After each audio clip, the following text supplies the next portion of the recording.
I just feel guilty if I sleep in too much. Yeah. It's weird if I sleep in past 9, I hate it. Yeah. Okay, let's cruise on. We're going on to 15-6. There's the extra test. Thank you. Yeah. The right ones? Hopefully the correct ones, yes. Can I just take it? Yeah, you can take a desk or in here, whatever you want. So 15-6 is permutations, and 15-7 is combinations. What it is a way to look at arrangements of items, and if you're going to have a list of items and then you're going to arrange them in a certain way, to try to figure out if the difference between a permutation and a combination is, in a permutation the order matters, in a combination the order doesn't matter. So if you've ever had a lock, you know those dial locks, like they have usually letters on them, and you turn to the right to A, and then you twist to the left to B, and then you turn to the right to R, or you have to go twice around R, whatever they are. That is called, what kind of lock do people call that? You know? Combination lock. So, greetings. Hello. But it's not technically, oh yes, it's not technically a combination lock because does the order, I'll take it in here. Cool. Awesome, Emmy, thank you. Yeah. You guys have fun. I'll have to talk to my parents for that. Okay, cool. See you guys. Good deal, thank you. Yep.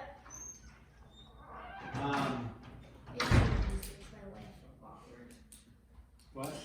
Andrew. In band count always makes your life awkward. Because he broke up with Emmy.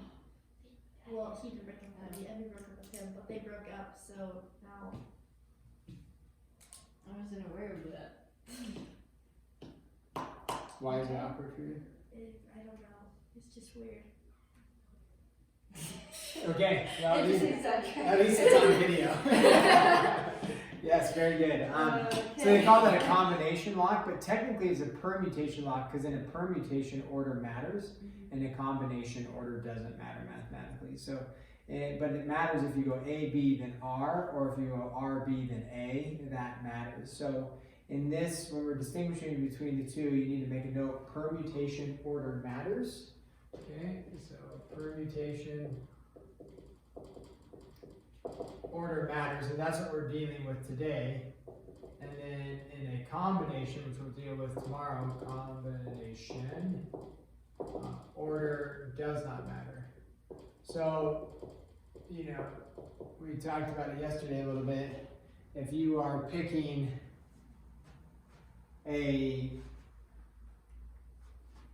two people for the presidency and vice presidency, and the first person chosen is the president, and then the second person chosen is the vice president, that order matters. So if you say, okay, first person chosen is, you know, Keaton, then he becomes the president.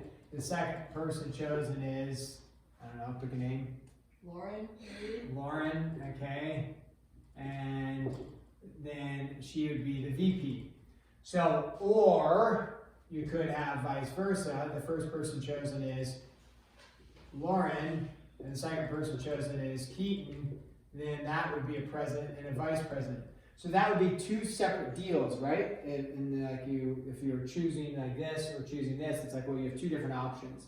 There's one person that's president, the other person vice president. That makes a difference. Now, if you, that order matters here. But if I said, hey, you're just electing two people to a governing council that's going to work together to work on, what do they call those things in the gym to get people excited about the sports teams that they don't care about, but they only care because they get out of class? Pep rallies? Yes, pep rallies, very good. And if you offered them at lunchtime, nobody would come. So pep rallies, very good. So in a pep rally, you have, okay, we need two people to organize the pep rally. And you would say, okay, option one is you could have Keaton and Lauren to organize the pep rally. They're voted in.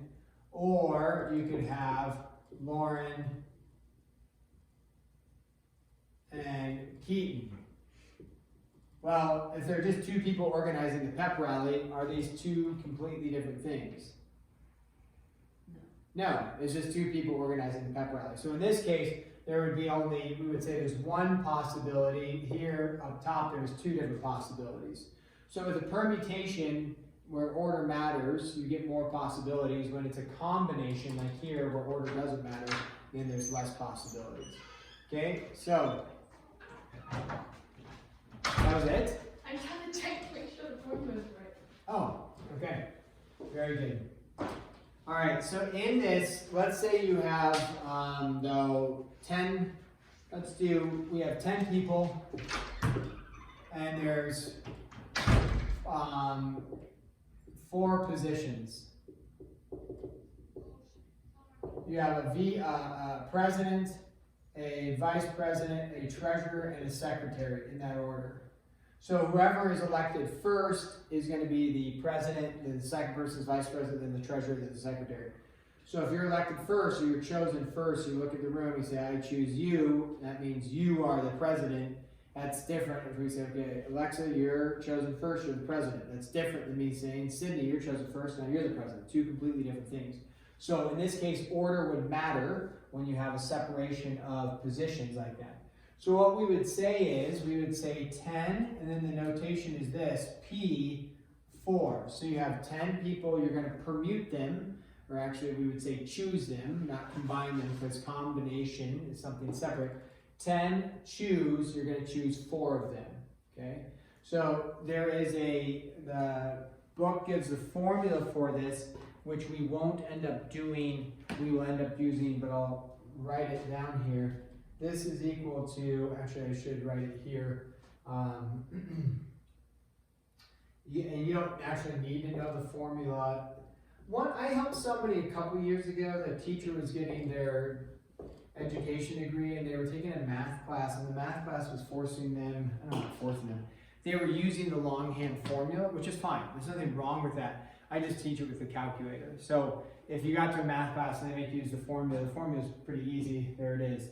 So you would just take n factorial, which would be 10 factorial over n, which is 10, minus r, which is 4, and then that is factorial.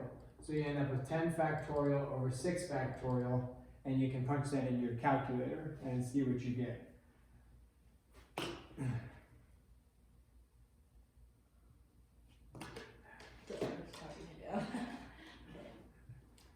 Okay, so 10 factorial over 6 factorial. Then I'll show you how to do the permute button.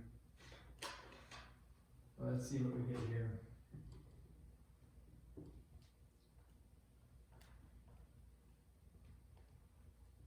If you remember where the factorial button is. Yeah, 5,040. 5,040, okay? So, different ways to choose those 10 people. Now, what you can do is,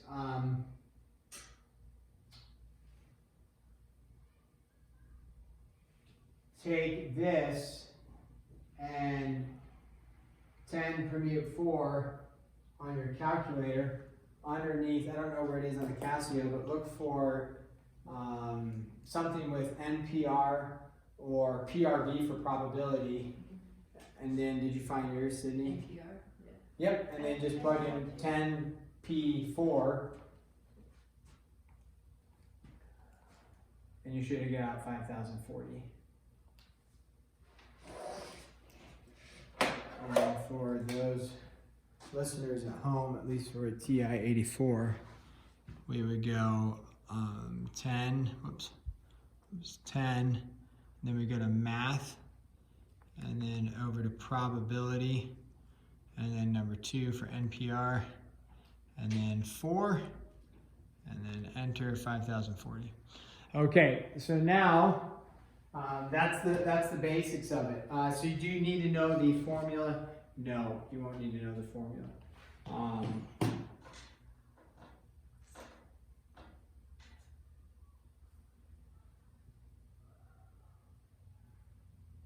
Okay, then the other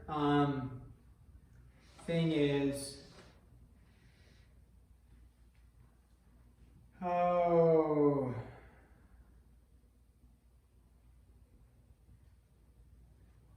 call it like this. Permutations with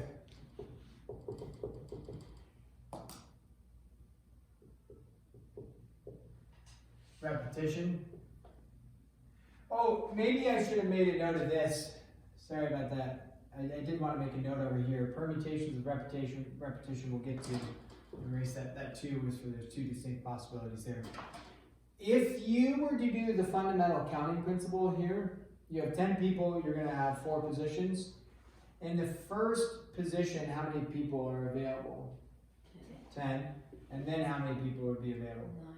9, then 8, then 7. Go 10 times 8 times 8 times 7. And same thing, right? And if you remember 6 factorial, 6 by 4, 3, 2, 1. Well, up top it's 10, 9, 8, 7. 6 by 4, 3, 2, 1. So all those cancel, so you're left with 10, 9, 8, 7. So you can do it this way, or that way. But what happens when there's repetition? So you could have, if you had